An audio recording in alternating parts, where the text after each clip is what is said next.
We're going to start sets by looking at the notation, the symbols used, and shading sets to deal with these symbols, which I think is the best way to learn it. So we're going to start with two sets, A and B, and the universal set, which contains everything, and some of the stuff may not be in A and B. So here's A and B.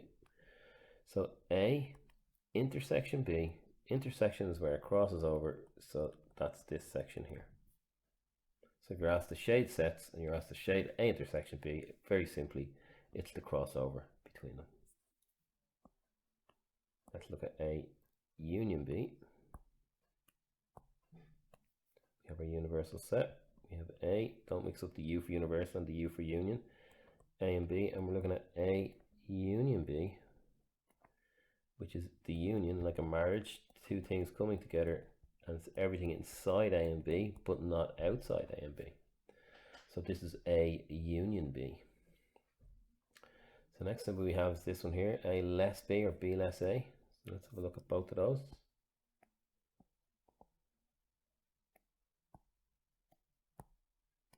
So we have A and B. A less B is everything in A that's not in B.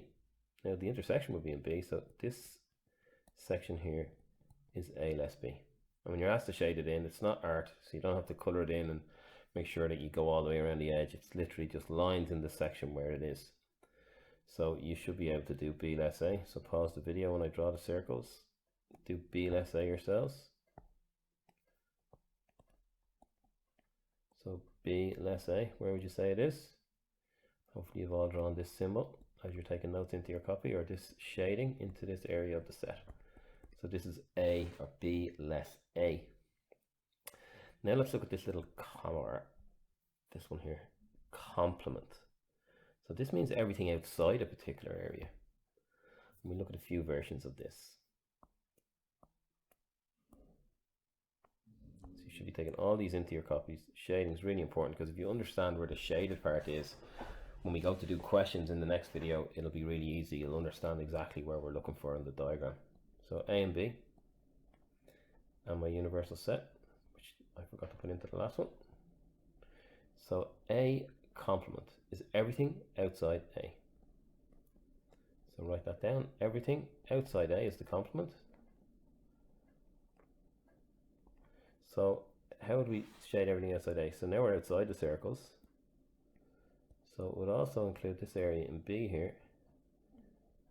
Everything outside A includes the outside. And you can see here that the only thing not shaded is A. Another way you could do this question would be in your head, visualize, here's A. You wouldn't shade it in the question, but there's A. So everything outside of that section is the black shaded bit, A complement. And similarly, B complement.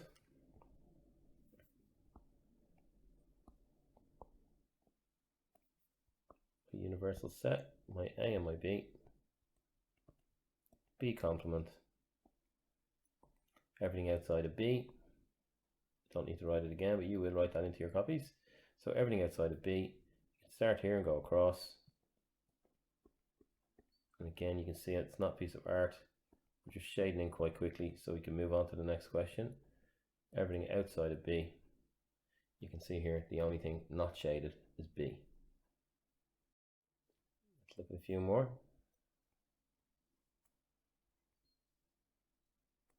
What about A less B complement? A, B, and my universal. Now go back up a little bit. With B complement, the only thing that wasn't shaded was this guy here, the B part. So in this case, the only thing not shaded is this part here, A less B. So I'm going to put that in a different color. A less B, which we did up above, is this bit here. So my black bit is my shaded bit, so everything outside of there would include that intersection. A less B, everything complement, everything outside A less B. So I'm just going to get rid of this guy now, so that wouldn't be in the question. You could do that in the exam yourselves. You could, with a pencil, color in this A less B, or just shade it gently, and then rub it out when you shaded everything else, and you'll see that the answer will be A less B complement. Okay, let's have a look at A intersection B complement. And this is just a selection of the questions that come up all the time. So shading is always going to be on summer exams, Christmas exams. So it's giveaway marks when you know how to do them. So again, I'll do what I did last time. I'll shade in the bit that we're going to be left with. We're going to be left with everything outside A intersection B. I'll just make that complement a little bit smaller. A intersection B complement. So the only thing that's not going to be shaded is what's inside the bracket, which is the intersection. So everything else will be shaded outside of there. Don't have to do straight lines across. I can make it look like the sunshine. So you can see now A intersection B complement, if I get rid of my pink, is everything outside of the intersection. Similarly, A union B complement, my A and my B. So what would be left unshaded in this question? What's inside the bracket? A union B. So this is going to be left unshaded. So everything outside of A union B will be shaded. A union B complement, everything outside of A union B. Get rid of my 3 lines, and you can see here quite simply I have A union B complement. Now we're going to look at what's known as the cardinal number, or hashtag for all you Twitter users, the cardinal number. And this very simply is the number of things in a set. Try and get used to doing squiggly brackets. I'm still rubbish at them, and I've been doing them for 20 years.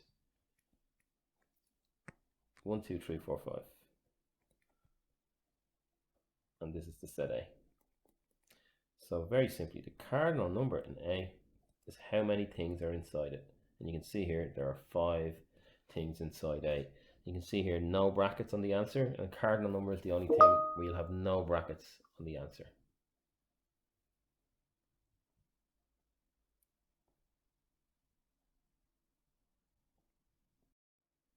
That's all we're going to cover in this short first video for sets.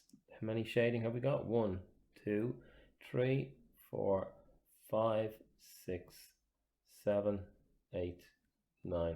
9 shadings. And 1, 2, 3, 4, 5 symbols. So get this into your copy, get practicing shading, answer some of the questions from your book, and then move on to the next video.